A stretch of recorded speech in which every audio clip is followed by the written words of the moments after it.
Hi everyone, it's Bobby and the Salty Patriot. We are here to ask our next quick question. Today we're going to ask a question about reviews. Do you look at the reviews when you're considering making a big ticket purchase or doing something really important within your life?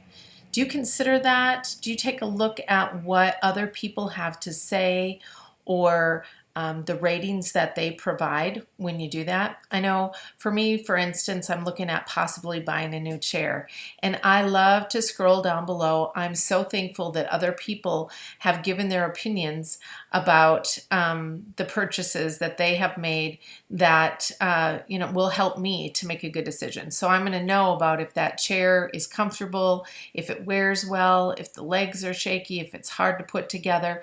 All of those things can be addressed within a review. And when I'm spending a lot of money on something or it's something very important, I want to make sure that I do all of the research that I can on the item. How about if you are traveling? Have you ever used a service like VRBO before? Now, most of the rooms that they have available have like a rating on them from other people who have stayed there. But occasionally you run across one that maybe it even looks fabulous, but it has no ratings whatsoever. It's very new to VRBO.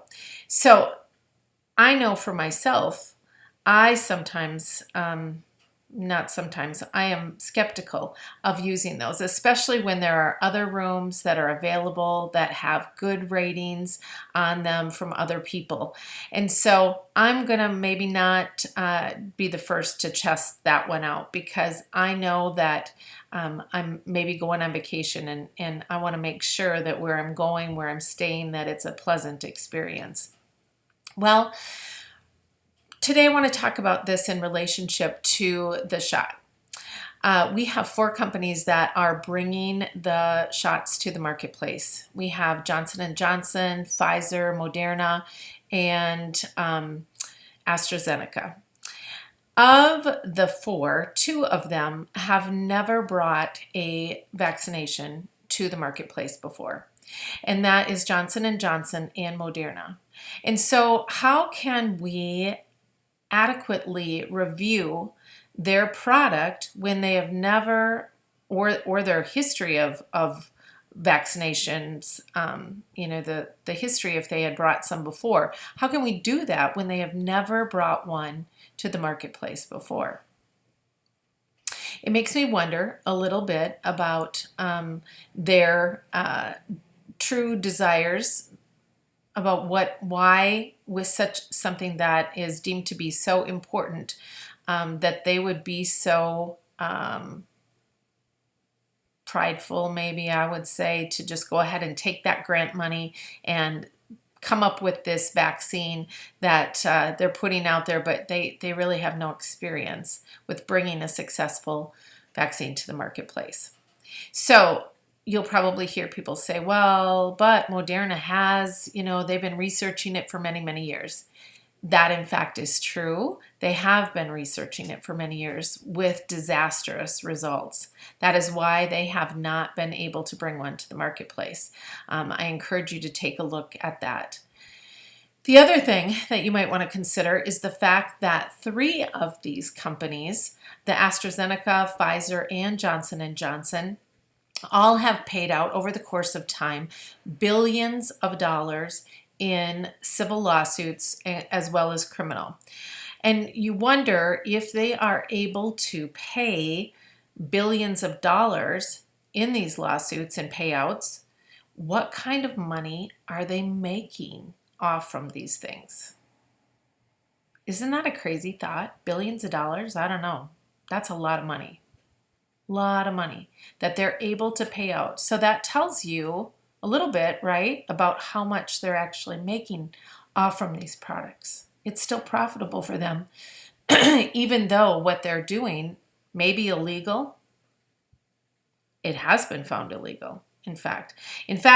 With one of them, I think it was the Johnson & Johnson company, the United States Department of Justice even brought conspiracy charges against them and charged them with that. They have violated antitrust laws, these companies, in the past.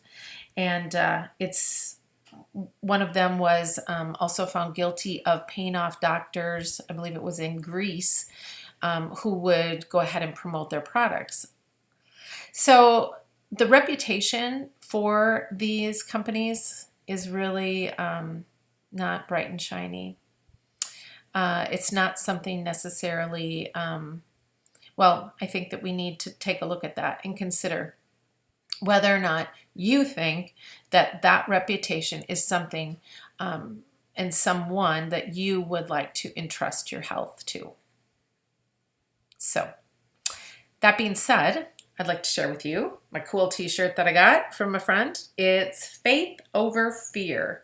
And I feel like that is such an incredible model to live by.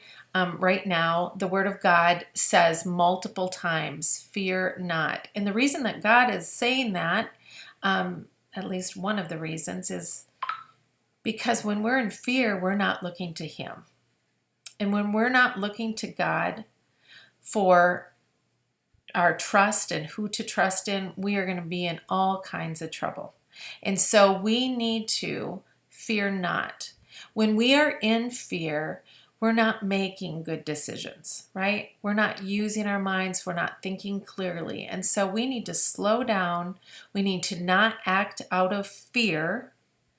And we need to research things and ask all of the questions. Because that's what we do here at the Salty Patriot. We ask all the questions. And we are not going to live in fear and make decisions out of fear. So, God bless you. I hope this helps you think through this process a little bit and process your decision a little bit more, maybe in a new way. So we'll see you next time. Bye-bye.